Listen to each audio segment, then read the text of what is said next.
Right, I think we're good to go. Yeah, good to go. Grand job, boys. Yeah. Right, so welcome to the two Eejits Talking Fitness podcast. I'm Eejit1, Jack McGailey. This is Eejit2, Keith O'Rourke. Hello, everybody. And today we have a Galway native with us. It's Galway native, isn't it? Galway, they're out in the sticks. Yeah, that's correct. This Galway native has grown a massive following on social media, not through spreading lies or misinformation, which is rare now in 2026, but spreading advice on health and fitness and weight loss and building a healthier relationship with nutrition through his no nonsense approach. I really need to read these off my notes. Today we have Evan Daly. Evan, we're going to learn all about you in the podcast. We're going to have a great chat here, but just tell us a little bit about yourself. So if anyone came on to this podcast through me and Keith and not through yourself, how would they find out about you? Who are you? So my name is Evan Daly. I have been a personal trainer for the past 5-6 years now, and before that I was a jockey for a few years, and that's kind of how I got into the whole fitness industry, the weight management side of things. In a nutshell, started off in a small little studio in Galway, out in the sticks, as I said. Then just started posting my first couple of videos online, started seeing a nice little bit of traction fairly quick. And one thing just led to another, was just kind of constant growth. Started online one-to-one coaching, moved into group coaching. And then one day myself and Sean Casey, on a beach in Sydney, he just said, do you want to join up together and build an app, lad? And I said, sound, lad. So from there, that's what we have now. So we basically have our own weight loss app, basically, in a nutshell, and help people lose fat and like yourselves, try and keep it off long term, building habits and doing it in a way that I suppose adds to your life and not take away from it, you know. Our story of starting a podcast isn't as glamorous as on a beach in Sydney. That beach in Sydney line is like a nice little hop in there, just to be like, just to add a little bit of niceness into it. Hey boys, you know, Keith one day I said, do you fancy doing a podcast? He was like, yeah. I was like, oh right, the ball's rolling on this here. Yeah. Evan, something I was shocked about you, especially just meeting you 10 or 15 minutes ago, was that I knew you were a jockey, but I didn't expect that from you, because you are not a small guy. From social media, we were like, you have your perception of someone before you meet them. We chatted a small bit over the last while. I thought you were a lot smaller than you are. How was being a jockey? What sort of how did I can only assume how that ended, but I suppose how did that end for you before we get into the rest of this podcast? Yeah, I suppose firstly, thanks very much. I've been rare now since I've not been called small. I know, but I've always been like that bit, I suppose, shorter anyway, you know. But over the past 4 years, obviously, filled out that little bit and just got to healthy body weight, I suppose, you know. But for me back then, like, racing is obviously weight management sport, and I was constantly battling with my weight. I was struggling with binge eating, a lot of disordered eating and things like that, and it was quite a dark old period, I suppose, realistically. And I was just waking up every day and the scale was just going in the opposite direction that I wanted it to go. And I was so sick of constantly having to cut 7, 8, 9, even sometimes 10 pound in a 24-hour period in order to make weight. And that was happening on a weekly basis, like at one stage. And I just woke up one day and I'd ended up breaking my vertebrae in my back in February 2019. Just casually. Yeah, sorry, that part's probably the key thing, really. Then I came back after 8 or 9 weeks and did my collarbone, and I was out for another 6 or 8 weeks. And then I was just thinking to myself, is this what I actually want now for the next whatever 20 years of my life? And where that was a good 6 month period nearly gone, you know. So financially, you're obviously going to struggle a bit. You're obviously helped a little bit by, say, horse race in Ireland, but it's just, obviously, it's real life. It really hits you, and the reality of it is that there's going to be periods. It's going to be a regular occurrence, I suppose, you know. So paired them injuries up with that constant weight management, and like, obviously when you're off injured, your activity's lower. You're obviously having to get your weight back down when you come back, and it already wasn't in a good spot as it was, and I was already in a constant battle.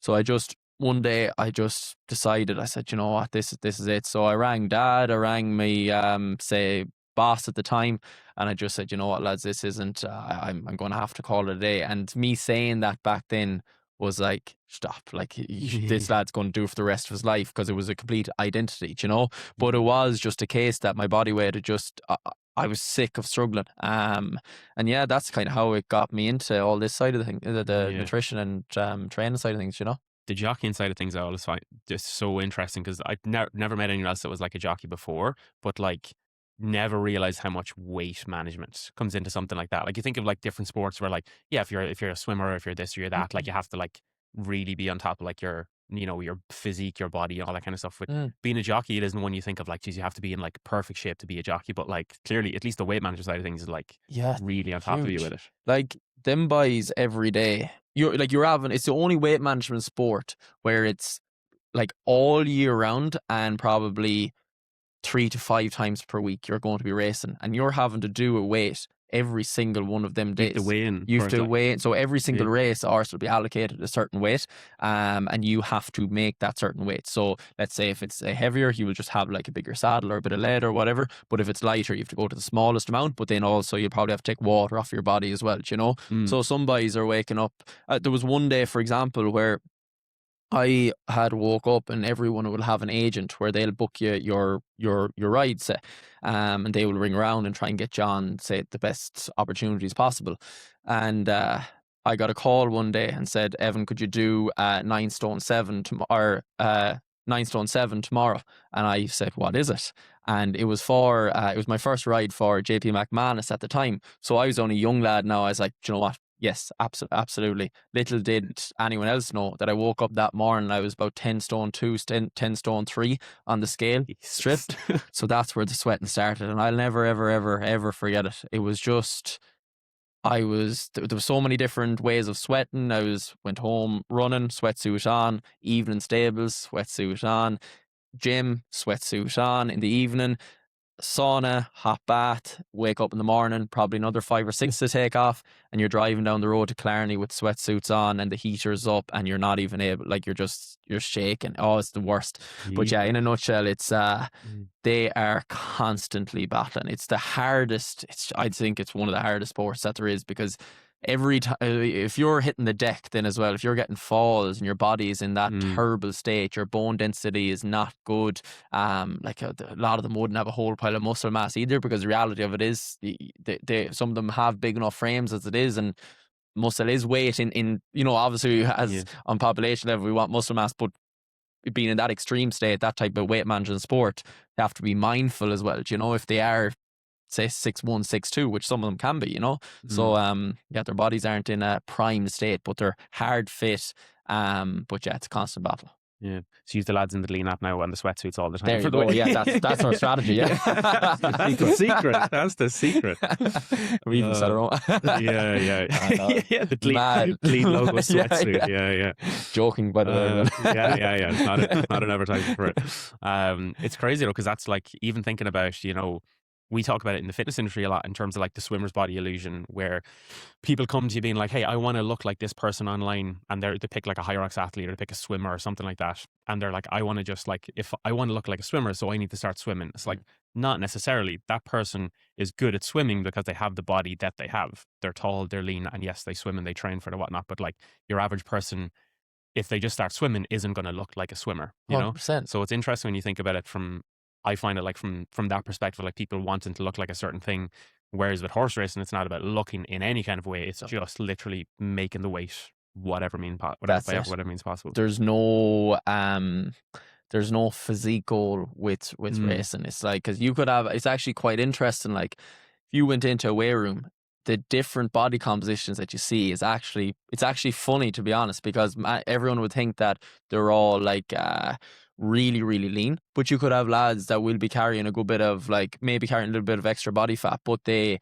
wouldn't have like any muscle mass in their frame. To be very, very short, you know. So it's just really, really interesting that their aim is just it's just the number on the scale and making that weight, and obviously being fit. But as you said there, like the swimmer's body, the illusion, like the thing about it is genetic component is huge as well in it, you know. And I think like in this day and age, it's a lot of people will look at people online and think, oh my God, that person has incredible body and I'll just do their workout and I look like them, but they just don't see everything else that goes with that. I think it's actually huge in the likes of your high rocks and that now at the moment, time, where people are in serious nick, like, but would have likely 100% would have spent quite a long period of time just doing your normal strength training, build quite a good base of muscle mass, where I think, I don't know, maybe I'm wrong, but I don't know, would high rocks have ended up being as popular if it if it The lads doing it if were jacked. yeah, that's the thing, because it's like if I do this training, I'm going to get like a hybrid athlete physique. Do you know? Yeah. I don't know if you guys are probably the same, but I'm having a good few folks come to me these days being like, "Oh, I want to do high rocks," Mm. and I'm like, "Cool, awesome, like definitely. let's do it. Like it's a great way of training." But it's like, why do you want to do high rocks? And when you really dig into it, it's like, oh, because like you see the people doing it and they're like in phenomenal shape doing it, and it's like, cool. You've about 20 kilos to lose before you look like that, though. So, like, do you want to do a high rocks in the shape you're in now, or do you want to get in cracking shape and then do a high rocks when you're in better shape for it? And people are like, no, I just want to do a high rocks now. And it's like, high rocks is tough for your average person. Like, high rocks is super, super challenging. So it's I think that's really interesting from that perspective, kind of like where people are like, exactly like you said there, I want to look like that. Mhm. So I'm going to do exactly what they do. And it's like, well, you're only seeing what they're doing now, not what they have been doing for 10 plus years to kind of get to that place. Exactly. It kind of leads into kind of what we were going to talk about in the episode today in terms of like some of the lies that we've all been told when it comes to like getting in shape, some of the lies we've been told over the years when it comes to getting the body you want to or whatever. We all, let's say, grew up a little bit. Well, I think I did. I'm not too sure about you two guys. Grew up before you had like the internet in your pocket. Yeah. Before you had like social media with like hundreds and hundreds of fitness videos and training and coaching and all this kind of stuff. So like when I was growing up, and obviously when we were growing up, like some of the fitness information out there wasn't as good as it is now. And not that like online fitness is great now, but like there's a lot more good information out there 100%. nowadays than there was like 10, 15 years ago. Like some of the stuff used to be ludicrous. What you kind of touched on there, obviously, with the horse racing side of things, but what's some of the maddest things you found yourself ever doing because you've seen someone else doing it? Shake diets and Herbalife. That was one Mm. thing I spent quite a good period of time doing, was waking up, and I think my plan at the time was 2 shakes a day, two shakes a day, and one solid meal. So yeah, that's the tough. route that I was going on. But what was happening then as a result of that, I might see results for a couple of weeks, because obviously your carbohydrate intake was absolutely as well on the floor. So you're seeing that quite rapid reduction in overall body weight due to a loss of water, and obviously a loss of body fat, because calorie wise we're probably around the 11, 12, 1300, you know. But what was happening then for me was that binge eating would start occurring. So I think this is something that probably nearly all we're in similar sort of, we've worked with similar clients, I would imagine, like, and where that sheer restriction, it sounded great that, okay, I'm going to lose weight in, say, X period of time. It's going to be really, really quick. But so many people can't adhere to that because of the restriction builds up, the overeating, the cravings, the urges. And I think that's the cycle that so many people are stuck in, is that restrict, overeat cycle. Whereas if we can kind of bring it back to like a bit of I call it like nearly a medium sort of medium level, and incorporate more sort of balance within it, I think people would be less there'd be less severity, I suppose, you know, in regards to the restriction and the overeating. So that was probably the main sort of like the main sort of quack type of thing that I would have done in the past, you know. A lot of your videos kind of teed off that early days as well. Yeah, it is for sure. Yeah, a lot of it would be like, I would have, even actually interestingly enough, I would have went to dietitian over in Liverpool, getting testing back in 2015, 2016, I'd say. Because at the time I was transitioning from flat jockey. I was trying to stay as a flat jockey, a bit lighter before, but I was trying to stay away from jumping for as long as I could, where you could get away with being heavier, but I didn't want to be, because obviously the risk involved in, say, falls and stuff. But anyway, I actually had gone over, and it was just really interesting. I only created a post on this probably 4 months ago. And it was just, I found the meal plan that I was given at the time, and it was so interesting. Like, it was basically had my meals, and it was, I think, 1300 calories was the diet that I was on. Obviously I was a small fella and that, but it was just the way it was portrayed to me at the time, where it was a list of a red list and a green list. The red list was bad, green list was good. And like, simple, there was just no, I remember sitting down that day going through everything, and when I think back, it's the black and white thinking that was created around nutrition from that conversation for me was mad. I thought your likes of your cereals never replace, the likes of even your bar of chocolate never replace. And what that thing creates, as we know, is you have one of them, and the reality is the overeating, the binging can start occurring for so many people. And that was me. You feel like you've affected, you fell off the wagon, you fell off track, etc., you know, where there was no real education of energy balance. There was no education on the real drivers of fat loss, the main needle driving things. It was just follow this script. These are the rules, and fire ahead. Do you know?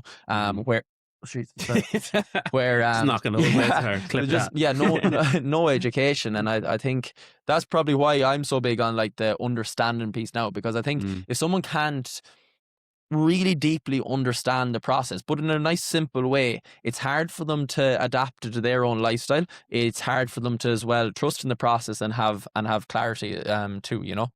Yeah, big time. It's funny because I almost came from like the opposite side where like I grew up really like slim, really skinny, really lean, wanting to be bigger because like playing football, playing sport, that kind of stuff, like all the lads are like bigger or whatever.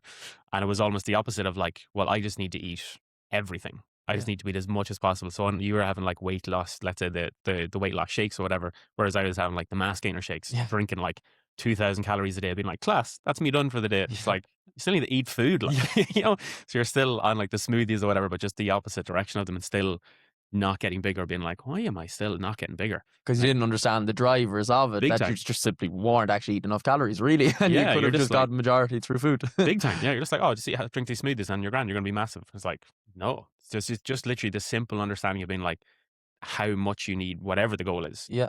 opens people's perception in ways that like no generic black or white diet is ever going to do. Absolutely. Do you know what too? I actually think, you know, sometimes I don't know if you ever find this, but obviously we've been making content and speaking about basically the same thing for the past X amount of years, quite a good bit of time now. And I can sometimes, it's quite easy to get in your own head of like, okay, I've already repeated that before, no point in repeating it again. But it's so interesting then when you have conversations with people. It could be out and about, it could be aunties, it could be, you know, it's so many people are still actually stuck in these old belief patterns where we might think, and it can be easy to think if you don't, I suppose, nip it on the bud, that everyone knows information now. But I don't actually think that people do have that proper understanding still yet on a real population level, to be completely honest with you. I feel it's getting an awful lot better, and I think like social media can get a bad rap, but as you said early on at the start of the podcast, there's never ever been more good information, as well as there is also still bad information, but there's never been more good information accessible, in my opinion anyway, you know. Yeah. But I do think it is interesting that there's definitely a lot of people still stuck in them old diet culture sort of beliefs, you know. Yeah, no, I definitely think, like, as personal trainers, we were always mad to understand why things work and how things work. And we probably all at some stage wanted to get really complicated and really, you know, we wanted to be the expert on fat loss, even though there's no need to be one. So we started to really understand the nuances behind things. Whereas when you're busy and you're a, you know, busy parent, or maybe you work 50, 60 hours a week, you don't want to know the ins and outs of things. You just want to believe what someone's telling you so that it makes your life easier. So if someone tells you eating carbohydrates is going to help you lose body fat, lose body weight as quickly as possible, you're going to say, happy days. This is the easy way to do it. It's just sort of, when I was researching this podcast on what we were going to chat about, I think it's called cognitive bias, where it's like our brain just wants hacks and we just want to know the simplest and most straightforward way of doing things.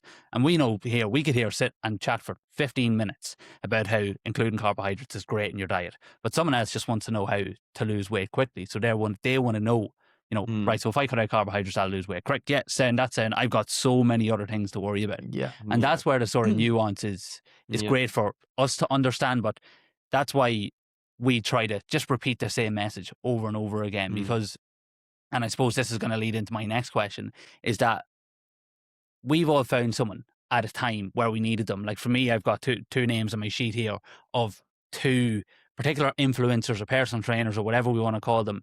Do you have anyone who you found at the right time that you can remember saying, you know what, I found this person who's given the right information at the right time for me? Maybe an influencer, maybe a personal trainer, a dietitian. Is there anyone who sort of put you on the straight and narrow of, I am someone who's struggled with my weight and was struggling with binge eating, to now I live a more balanced and sustainable approach? Yeah, so it would have been Jordan Syatt is kind of the man that I would have been following early days. Now, also I would say that James Smith was kind of quite helpful too in regards to the simplicity piece of it, and really kind of What he probably did for my brain back when I was a young fella was more understanding how little sense the other diets made.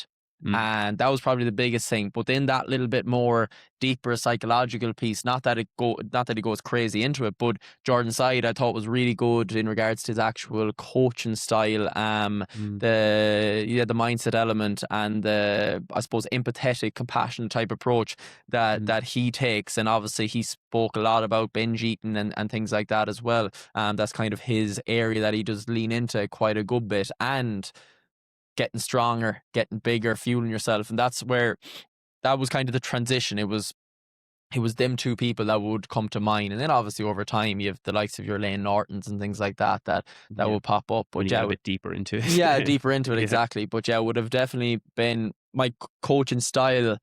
Probably would have come from Jordan Side. Would listen to a lot of his podcasts over the few years, you know. Yeah. Who did you have? Who was your... James Smith was on my list as well, I remember, but probably a little bit earlier than that was another Galway man, Brian Keane. Oh, yeah. I remember back in 2017, I was in Thailand, and the two lads that I went with were like, are you still listening to that guy? And like, he is incredible. But it's, again, it was the first time, and I spouted this and I repeated this for years. It was like the best diet, whereas, you know, for 5 or 6 years before this in social media, you heard that the best diet was the carnivore diet. The best diet was intermittent fast. And you heard all about these diets, but I remember his line was, the best diet is something that you can sustain long term, that fits into your lifestyle and that helps you get to your goals. And I was like, I remember watching that at the start saying, yeah, but what is the best diet? What is the best diet? And then I started to become a personal trainer and started to train up and coach people. And you're like, oh no, I get this now. You know, there's no virality in it depends anymore. And they were probably the two in my head that I was like, if I was to say, you know, if social media has ever influenced my coaching style or what I do or the people that I help, it probably came from them. You know, have you got anyone who was yours? Kind of, for me, it's a weird one in the sense of, like, because I done my degree in health and fitness. Like, I was doing a 4-year degree where you're learning nutrition and all that kind of stuff along the way. So, like, for me, it was more looking at social media being like, how the fuck is what I'm learning in college and what's online so vastly different? Yeah. When you're looking at, like, diets where you're learning about calories and the benefit of carbs and the benefit of this and the benefit of that, and you're in a class where someone's telling you about this for weeks and weeks in a row, and then you go on social media and someone's like, just give up carbs, you know, just stop eating carbs and you'll be fine. And you're like, well, should I listen to the person that's educating me, or should I listen to the person that's got 100,000 views? You're like, what? When you're younger, you're kind of like, clearly they know something, because, like, why would everybody be following them? Why would everybody be listening to them? So there's that weird part in the middle, and it probably was like the likes of Brian Keane, the likes of Jordan Syatt, even like you said, James Smith, those kind of folks that kind of, like, I think they were the first ones that came through where you're like, oh, this is like a normal person that knows what they're talking about. This isn't someone that's just shredded and looks great in a photo and can say whatever the hell they want because of that, you know? So it probably was them, but that was, I always find it so weird with the contrast of social media, because social media early days, even like when I think back when I was in college, you had like 6-pack shortcuts. You remember man Mike Chang years ago? Oh, that fella, Mike, I remember him actually. He used to always come up. He had like he's changed as well now. It's so funny. Yeah, it's actually hilarious. Like, his whole approach has his balance and things like that. 100%. Yeah, he was like originally talking about. I remember he was talking about the afterburner effect, because I literally asked the lecturer about this, because he was like, yeah, once you train for like 7 hours afterwards, you can just eat whatever you want to eat, because your body's, you're breaking down your muscles, so your body's rebuilding it. And I remember saying it to a lecturer, and they were just like, no, obviously that's ridiculous. You can't just eat 4,000 calories because you're working out today. And it was that, like, where he was like you said, he was telling you, here's the quick fix. The one thing you want, go to the gym and you can eat as much as you want. And it's like, kind of, but like, no, like, there's an element of truth to it.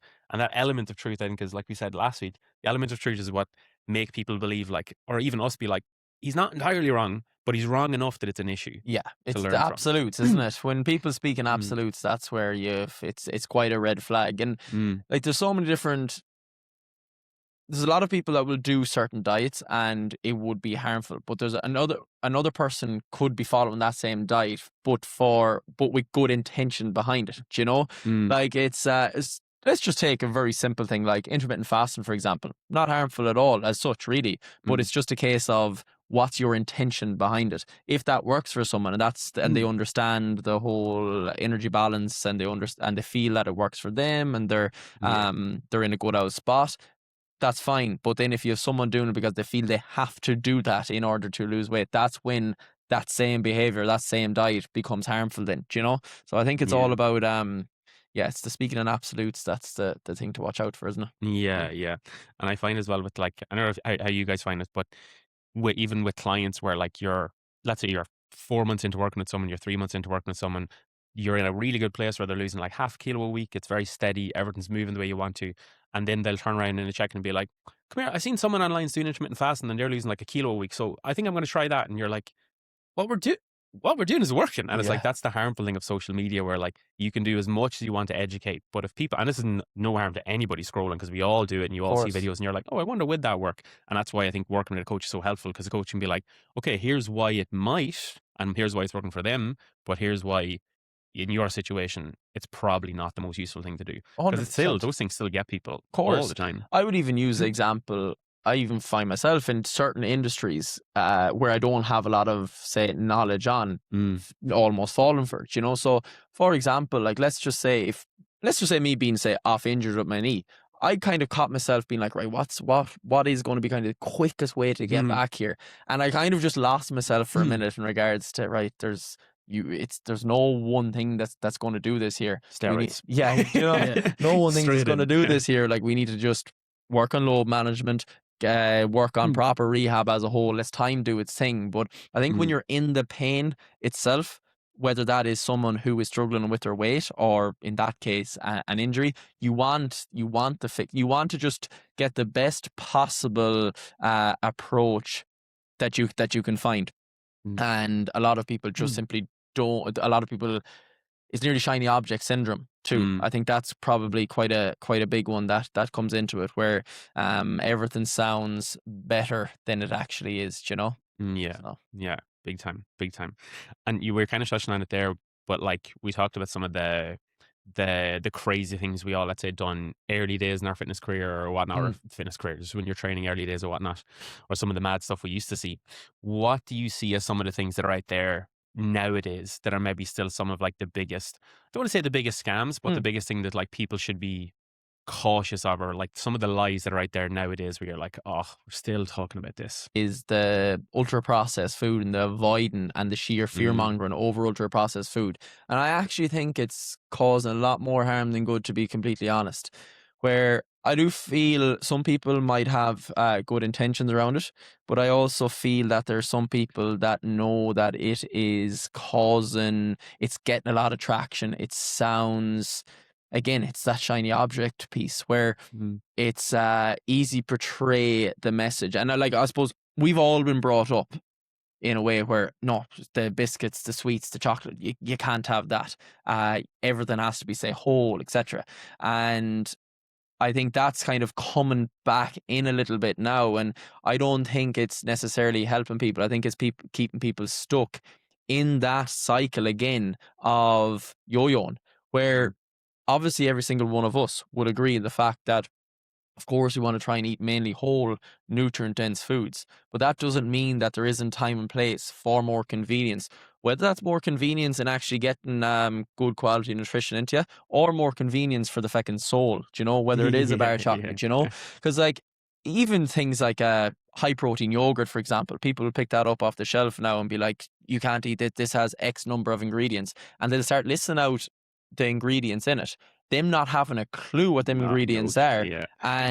But they're big words from the population's perspective. If you can't pronounce it, don't eat it. If it's more than 5 ingredients, don't eat it. That's kind of a belief that people will have because of these certain creators. And don't get me wrong, obviously, if your diet is consistent of so much ultra processed foods, probably a good idea to start maybe just reducing a little bit, you know? But it's just, again, to the extreme piece, because one thing that so many people are struggling with is the likes of your orthorexia, your eating disorders, things like that.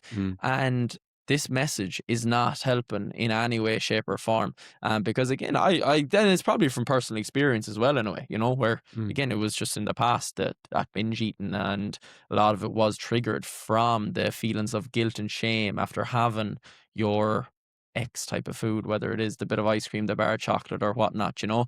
But I think they miss such a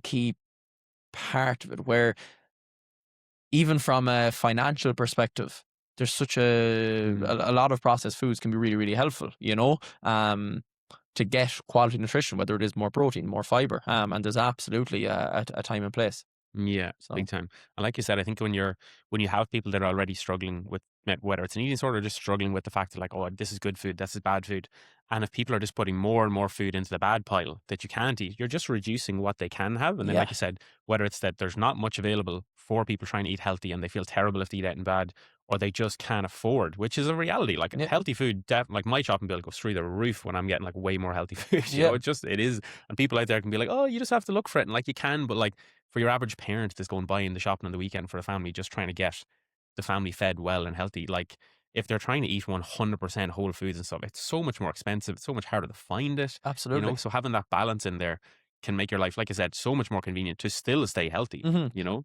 I think too, where it's affecting people is anyone who is trying to say reduce sorry, that's wrong terminology. Hmm. There's some people who are, say, watching this type of content where they might have a goal of weight loss, and they think by cutting out their bit of ultra processed food or their processed food that's going to cause weight loss to occur. And if you're someone who's 30, 40 pound overweight currently at the moment, the biggest thing that will impact your health is probably reducing your overall body weight. And that doesn't just occur by solely reducing processed foods, because you can start including more quote unquote healthier foods, but your calorie intake might not change, and in some cases can go up the way. Therefore, are you really actually making that big change and improvement to your overall health? Where Yeah. I think it can be very easy to miss out on that big block and that biggest boulder, I think, that would improve someone's health if they were in that position. Getting a bit more focused on their overall calorie intake, getting a bit more focused on their protein intake, colouring their meals, getting a meal structure in place, daily movement, you know, missing the forest for the trees, I think, in some cases. Yeah. Yeah, no, I think like the biggest thing that I'm taking from this is that everyone, if we believe something, we don't believe it in isolation over one thing. We start to believe it over everything. And like you were saying, just about like your budgets and how much you can afford and stuff like that. Like we all know, like say freezer food. Like freezer food is probably not the best food to be eaten. But if you're someone who, you know, for example, believes that all freezer food is bad for you and it's ultra processed and all of these sort of things, you might believe that about all freezer food. But then like we know ourselves that, well, then if we paint that brush and put it on frozen vegetables and frozen fruit, it's probably going to be better for There you you go. than, you know, the gone off ones that are on the shelf that you're going to spend a $5 or a $10 picking up, and it's going to go off in 2 days, and next thing your budget shot, and you're eating food that's probably got, you know, that's about to have blue mold over it. Yeah. So I just think that it's understanding that, right, a lot of these times these food bloggers, they might be right in isolation, but the fact that they keep repeating it means that you're going to paint that brush over everything with nutrition. And we know with nutrition it's multidimensional. It's not all in isolation. You know, you could be eating healthier. You could be eating so much healthier. If we look at acai bowls, you know, incredibly healthy food, but like 1,500 calories in a yogurt. There you go. You know, Yeah. and I just think that that's probably one of the one things that we need to now keep repeating the message on is that, you know, right, if you believe something about one food, don't believe it about every other food. Put it through your Talking Eejits Fitness podcast, put it through their filter, and then see, right, is this going to help me, or is this something that I should maybe reduce? Yeah. I find nuts and seeds are the huge one for folks where they're like, no, I'm going to eat healthy. Like I'm not eating the chocolate bar as a snack. I'm not eating this. I'm not eating that. I'm just having like a little bag of nuts for lunch, or a little bag of nuts as a snack in between meals. And you're like, a little bag of nuts is like 600 calories. Yeah. And you're replacing like a 200 calorie chocolate bar. And you've, like you said, you're trying to lose like 20 or so kilos or however many pounds or whatever. It's like the healthiest thing for you to do is reduce the body fat. So like, I'm not saying replace, like don't eat healthy food and just eat chocolate to lose weight. Obviously that's not what we're saying. Yeah. But like just swapping things for like the healthy alternative with no knowledge or awareness of like calories or why is it healthier versus this or that, you know? I think for everyone wanting to achieve a goal, and whatever the goal is, understanding the order of priority of most important things to least important things for that specific goal. Because for one person losing weight, the order of priority is going to be calories, it's going to be protein and fiber kind of across the board, it's going to be daily movement, strength training, sleep, etc. But for another person who just wants to they might be, say, at a healthy body weight, they might want to just simply get more nutrients into their body, and that then it's probably paying attention to more of the actual like food quality piece, you know. Not that the food quality piece isn't important for fat loss, of course it's important, you know, but it's just it's knowing that order priority, I think, is huge. And I think it just saves so much time for people, because a lot of people end up giving up on a weight loss goal because they're not seeing results, because in so many cases they're simply focusing on the wrong things and not the needle driving habits and behaviors that they should be focusing on, that would make them see the results, you know. Yeah. Nuance, the hardest thing to get across online. Yeah. It's impossible, because a 30-second or 15-second clip saying of like, this is bad, don't eat it, million views. A 1 minute clip being like, this is not that bad, Yeah. and this is not that bad, here's how you can have both. People are like, nah, that quick 15 seconds is like the answer. And it's not an issue with people, it's more just like social media has driven that into that, like they're the videos you see the most often. It's hard to get someone to sit down and listen to like a 90-second video of you explaining a bit of nuance. So I think people like yourself are very good at like explaining that nuance in a easily digestible way, you know, which I think is the hardest thing when it comes to spreading that balanced message across social media. And I think that's what people like, just say, even for all of us, it's like not overcomplicating things and not trying to make yourself sound smarter than you are, because that doesn't help someone. Because I think it was yourself that just mentioned it, Jack, there at the start of the podcast, where someone can latch on to the person saying, don't eat carbohydrates, I didn't eat carbohydrates, I lost this amount of weight, and someone would be like, oh, brilliant, I'm not going to do that. Where I think on our side, it's our job to make our information as simple and clear and concise as possible, so that they can latch on to that even that bit more, you know, as much as possible. Because I think it's quite common for people to try and sound more clever than they actually are, or maybe they actually are clever, but they're just not breaking it down to the language that client needs to hear, or that person needs to hear. And I think that is the art of coaching too, I think, isn't it? Yeah. Where misinformation is probably spread the most online, especially in our world, in the fitness world, is nutrition. But it can't go unsaid that training misinformation is massive out there as well. While I was sort of having a look around and seeing what's going about online, because we all sort of we've got a good filter that we can flick past anything that we're like, this is a load of bollocks, you know, we're not going to watch this, let's go on to the next thing, and hopefully, you know, someone like Evan or Keith or Jack will pop up. But one of the things that, and this just comes on to this particular influencer or actress or whoever she is that you wanted to tell me about.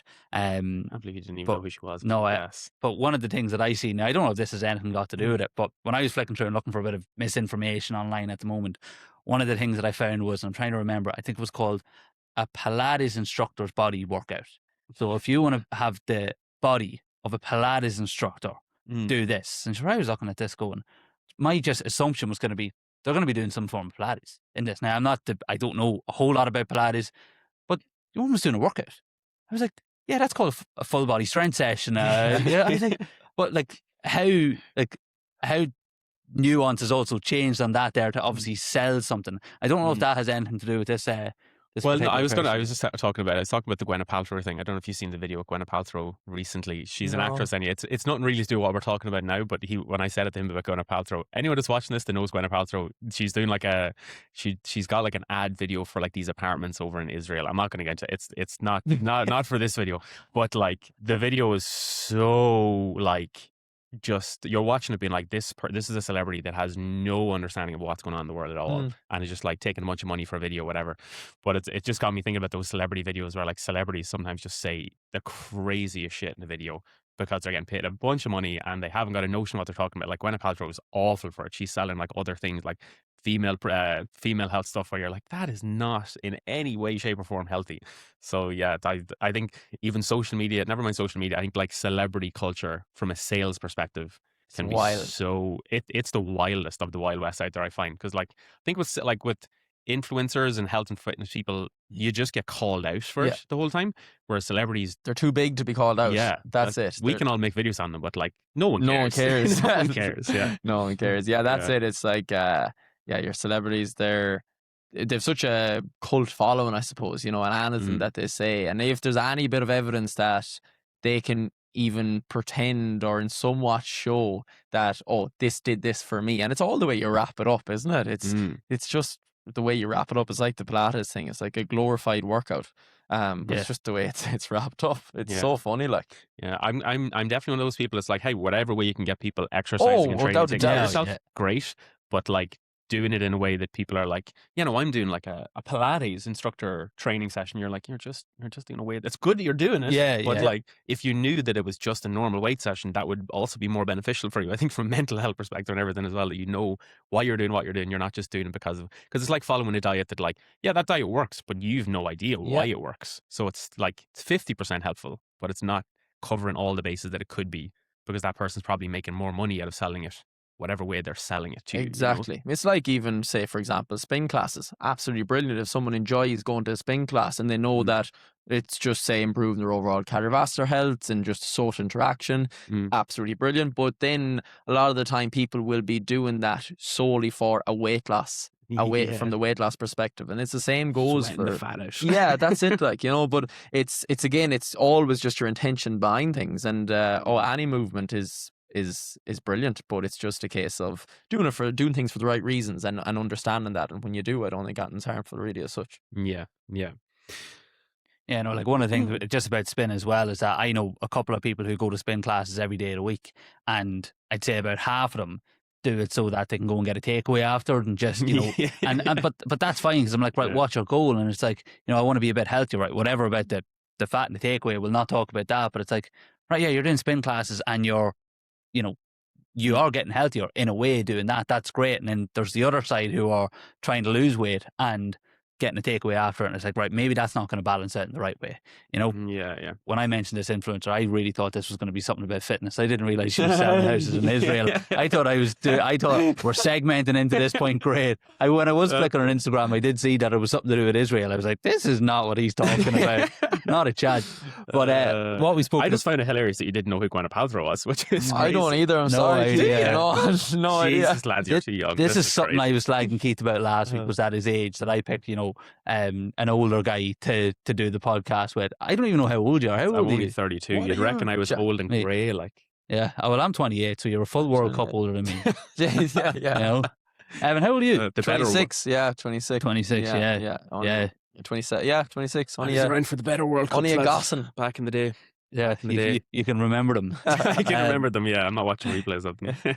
One of the things we're after talking quite a lot about is all this misinformation and lies online. So I suppose just to finish off on this point is, how would you, Evan, help someone navigate all the misinformation online? If you were to give them 1, 2 or 3 things to maybe to help them understand Nuance online better, or maybe how to filter out the shit, what would you be telling them to do? Maybe just if you were to summarize it. I would be saying to be careful with the people that you listen to, and have a listen in the way that they're portraying their message. One red flag is if it's always based on their own personal experience. That's something to be quite mindful of. And especially if they aren't using that personal experience to then explain the kind of nuance around it. Because I don't actually see anything necessarily wrong with someone, say, explaining their personal experience, but if they're speaking in absolutes with that it's the only way to do X thing, that's when it becomes a problem. And I would say to have a listen also in regards to the nuance that a person is given, or are they just speaking down one direct path all the time, or is there good explanation within their I suppose speaking, and also are people getting results as well, because obviously majority of people who's posting content online, they're going to be, say, for health and fitness, they're going to be coaches in some way, shape or form, and is there results to show for that as well, and one last thing is probably having a long form bit of content as well, I think can be quite helpful, so that do you hear the person speaking for quite a long period of time on a certain topic, because a lot of cases it's just them 30 seconds where it's just very much pure clickbait and just trying to rile people up almost, Yeah, you can see it now a lot more, like videos that are very clearly ChatGPT scripts. It's so bad, lads. It's absolutely, it's painful stuff now entirely. It really is. It's so clear. There's so many signs of it. It's frightening, like, and how someone puts out a video And they're like, Jesus, that's a cracker. Like, you know, Yeah. honest to God, Yeah. it's not this, it's this. Or, oh, Jesus, it's terrible stuff. Yeah. But yeah, that's what I would say as a whole. Just, is there nuance behind it? And try and avoid people speaking in absolutes. Yeah. I think that's kind of what I'd say to it. So if we were to say this is the talking, What would you say? That's what I was going to say. If we were to talk on Eejits fitness podcast filter, so far we've got understanding nuance, long form content, and people only using their own personal experience. Brendan, you'd add to that? I think that my biggest thing with people is anyone that signs with me, I'm like, I just want to help you, like actually educate you in the most basic way possible. Where if someone's just trying to tell you something to sell you into a program, or they're constantly advertising something or whatever it is, and they're not trying to actually educate you or help you in any way, like if all their content is based towards like, comment this and I'll send you whatever, it's always just sales or marketing in some capacity, versus being like, I just want to explain to you why this is helpful, or explain to you why that is helpful, particularly when it comes to nutrition. Like training, you can go to the gym and do a terrible workout and you're probably still going to get more than not going to the gym at all. Whereas nutrition, if your goal is weight loss, not there's only certain ways to go about it. There's loads of ways to go about losing weight, but like at the end of the day, there's certain things that need to be in a certain place for you to lose weight. And if you don't understand why that is, and a coach is never explaining, or a person online isn't explaining why, then that's where it's difficult. So I think just like a base level education. So if you have someone that you're following online, are they actually trying to educate me, or are they just telling me what I have to do with no context around it or no explanation? So like I said, the context part of it. And I think the fear part as well is to be mindful of, is there a lot of don't do this? Is there a lot of fear behind the message? Red flag, in my opinion. Because what we know on social media is there's a negative bias. Like if you hear something starting with do not do this, or if there is that negative piece to the start of the video, there's a good chance it's probably maybe going to get a bit more interaction, you know, and these creators know that as well. So that's something to be really, really mindful of. Yeah, one of the things that I was just thinking was that, like, if someone's advice has a villain, you know, so if, you know, there's a particular influencer in England, he's an older guy, he used to be a bodybuilder, he's like, this shit will kill you. This shit will kill you. You need to follow this diet instead, or these ingredients will kill you. You need whole foods instead. I think that if you are spouting a message and the only context that goes along with that is that you need to do my thing because this other thing is going to kill you, it's going to make you fat, it's going to make you unhealthy. It's like, no, it's not. Everything will work for you. Everything's good for you, but not in isolation. You know, there has to be context around it, which is always the most important thing. And then as well as that, just because this is what's going viral on Instagram at the moment, just demonizing, you know, whole foods, and especially demonizing ingredients. Everything's processed. It's 2026. Everything's processed. And again, we can't just paint processed foods with one brush. You know, the frozen foods in the shelf, they're processed because they're put in the freezer. That's processed. But then again, you know, the chicken wings that you got in a box, I seen them yesterday and they were full of goo. Maybe you should just avoid them a little bit more. You know, so I suppose that's anything we want to add to that, to the filter, before we get on to our one of our final sections. No, I think you covered a lot there. Yeah. Good episode, Evan. Good, you're a good man for talking. Thanks, lads. Thanks very much. Great. Before we wrap up every episode, we like doing a little bit of a quick fire thing to get to know the guest a little bit more. These ones, lads, are very bad off the cuff like this. So Anthony, you don't have to give detail. It's more a little bit about you. A little bit. We'll ask a little bit why. Okay, so we go first. Barry's or Lions? Barry's. Chinese or chipper? Depends on the chipper. Depends the Chinese too. Come on, this or that, and you're like spice both. bag. So Chinese. Where's the best Chinese you've ever got? Where's the best spice bag you've ever got? Oh, so good actually. Zion spice bag. Did you ever have that? No. Yeah. Oh, fuck. Unbelievable. Would you literally be like a swollen elephant for about 2 days after, like the sauce? Yeah, the sodium just soup through God. the roof. Swell to the gills, like. But lovely. Worth it though. Very nice. Are you a dog man or cat man? I'm a dog man, yeah. I'm a dog man. I don't have a dog out. Poor old Bruno passed away, but yeah, dog. What was Bruno? What kind of a dog was he? He was a small Jack Russell. He actually was funny, like, he was only 4 weeks after Dad, like, where he just went downhill, got slower, and they were always going on walks and stuff. It was so interesting to see where he just completely the energy was sucked out of him, and he just passed 4 weeks later. Mad. I've heard a Crazy. couple of That's mad. stories like Yeah. that, and it's just, it is mental. Like it's a man's best friend. Mm, You know, Yeah, it's funny now. Yeah, that is but mad. Actually, this is a completely side note, but I never realized you had to do this. I had a friend of mine who he had two dogs. What were they? Do you know the big massive ones? Oh, I can't remember the name of them now. But he had two dogs that basically had been together their entire life, and one of them, when they got older, one of them passed away, and they had to leave the dog in the room.